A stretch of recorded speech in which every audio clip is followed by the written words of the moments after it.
glad to be here tonight. Thank you for giving me the opportunity to carry the message. I've been sober for 61 years, and you may think that's very unusual, but I've done it one day at a time, just like everybody else has to. And I started drinking when I was about 14, and when I was 17, I was in a car wreck. It almost killed me. I ended up in shock for six days, and I could have died at any time. And a normal person, if they would have had something like that happen, I wasn't driving the car. The other person was driving my car, and they I had a Volkswagen Bug, and they rolled end over end 3 times, and I fell out on my head. If I hit anywhere else, it would have killed me, but I hit on my head, and I didn't kill me, so I'm lucky. But the normal person would have quit drinking then. But I was in the hospital 6 days, and then I went home for 6 days. And on the 12th day, the first time I got a chance to go out with my buddies, I went out and I got drunk again. And I just kept drinking, kept drinking and getting in trouble. And I played football and wrestled, and that was gone. It was a very traumatic thing for me to lose all that, because I figured I'd probably go to college and get a scholarship, especially for wrestling. I'm a pretty good wrestler, but that was gone, and I was kind of resentful about that happening. I didn't say too much about it, but I was, I didn't like it, and so I just kept drinking, and I kept getting in a lot of trouble. I had a drunk driving charge, 3 negligent driving charges, 3 speeding tickets, 2 minor possessions, contributing to a minor. When I was 18, I had a young girl in the car, and they pulled me over, and I got contributing to a minor. And I had a couple of other charges. And not many people at that age have that many charges against them. But it just kept getting into trouble. And I don't know why. I didn't know why. And people told me I should quit drinking, and I didn't do it. I hadn't been in trouble. I was a little bit above average student in school, but I just kept drinking and getting in trouble, and it just kept getting worse and worse and worse. And my grades, I just barely got out of high school, and I started going to college, and my grade point at first quarter in college was less than 1%, and they were going to throw me out. And I was in trouble again. I got the drunk driving charge, and I was in. My mother had told me. She said, "If you get into any more trouble, I'm not going to bail you out." So she let me stay in jail for 4 days. I had enough money to bail out, but she didn't. She didn't come and bail me out. She just let me stay there. And I was. I guess it was a good experience for me, because this was back in the old days. And when they arrested me for drunk driving, it was a cold. There was snow on the ground where I lived, and I was pretty drunk and wild, and I was back then in the jail. They didn't have county jails like they do now. I was in a city jail, and I was making so much noise that they hosed me down. And it was. I'm a guess. I'm a chemist. I'm a guess that the temperature for the water was, it wasn't freezing. Otherwise, it would be frozen. But it was probably 35 to 40 degrees, which is pretty cold. I remember. I'll never forget that one. It hosed me down. And that was one of my funny experiences. But that didn't stop me. And they had me in jail for a $450 fine with all the stuff that they stuck on me, And then I had to pay $25 fine for abusing an officer. In the state of Washington, in 1960, they had a charge that if you swore at a policeman, they could give you a $25 fine. And so I had to pay $25 because I cussed them out. I don't know what I said to them, don't remember, but I remember they got me for that $25 fine. And then I went to court, and my mother had known a man who was in AA. He was washing dishes in my dad's restaurant. And my mom, when I was about 9 years old, and my mom talked to him, and she found out that he was college educated, and she tried to help him through her church, and she couldn't get anywhere where they could get sober. But in the time between I was 9 and when I finally got in trouble a lot, he got sobered up, and he went to work for the Washington State Highway Department as a civil engineer. So you can guess why he was washing dishes in my dad's restaurant. He couldn't get any other kind of job, but he got straightened out, and he started being an engineer. And he came to visit my mom and dad in their restaurant. And there was another engineer that was with him, and they got to know him too. And when I got in this trouble and I was in jail, my mom asked me one time, or she said, somewhere in there, she said, could I be an alcoholic? And my mom asked me that, because no one in her church said that. And so my mom said, I don't know. And so she talked to me about it. And so she asked this guy to come and talk to me in jail.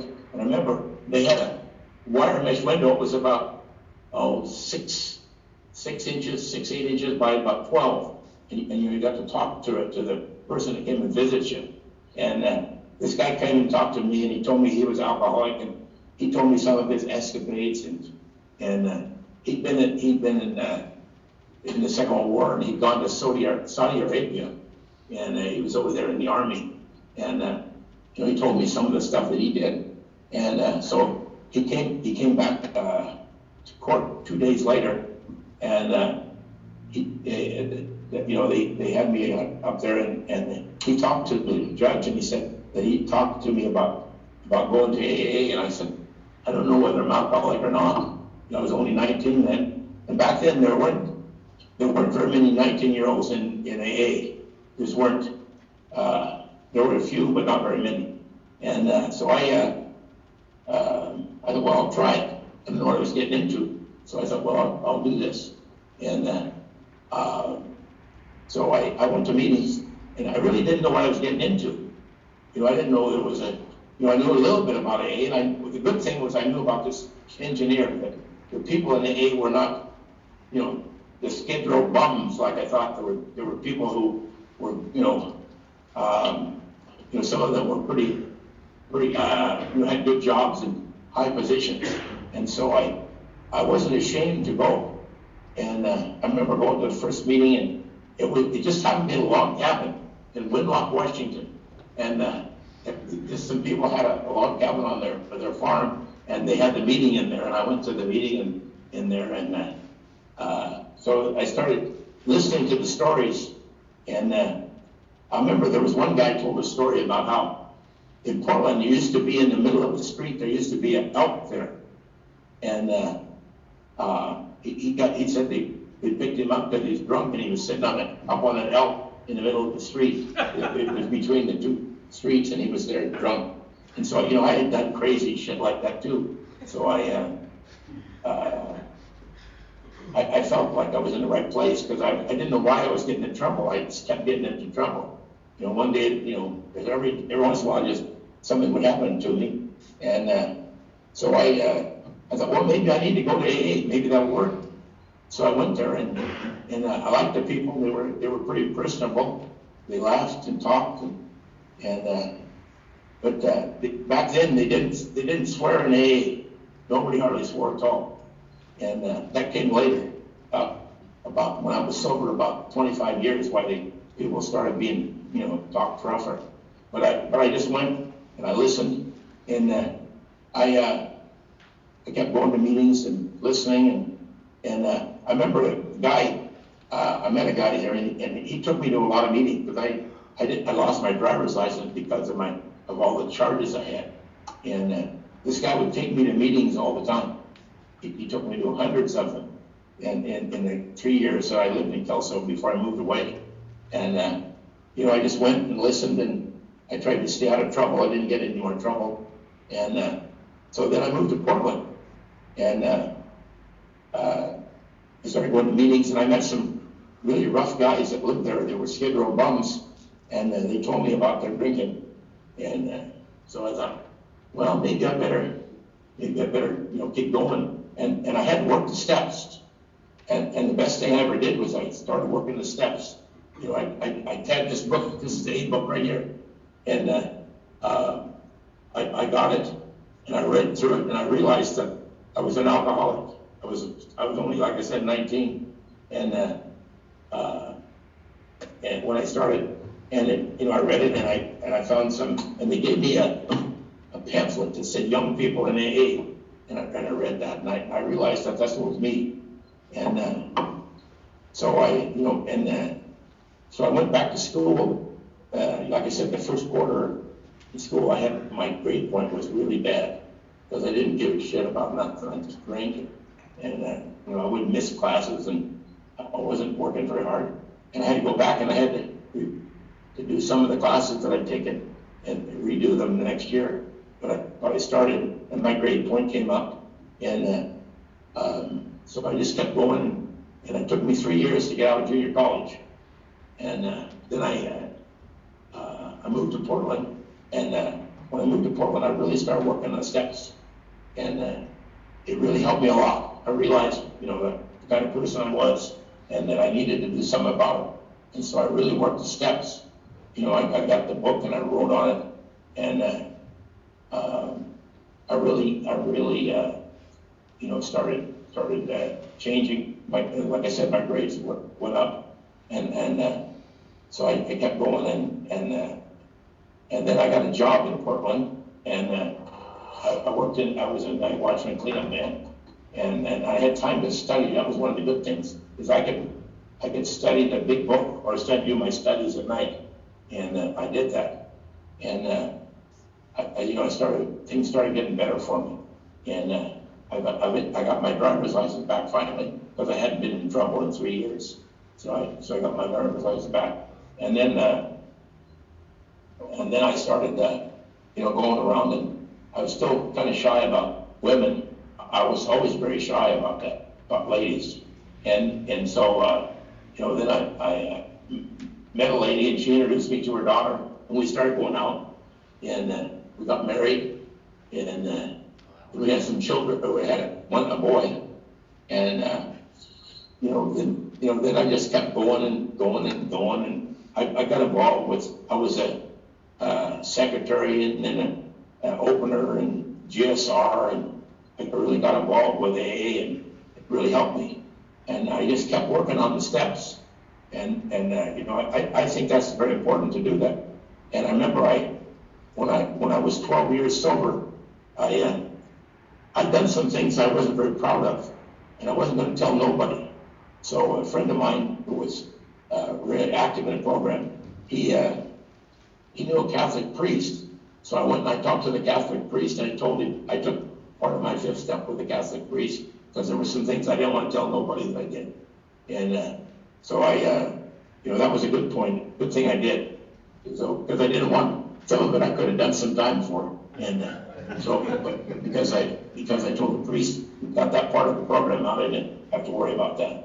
So I had a good time in AA.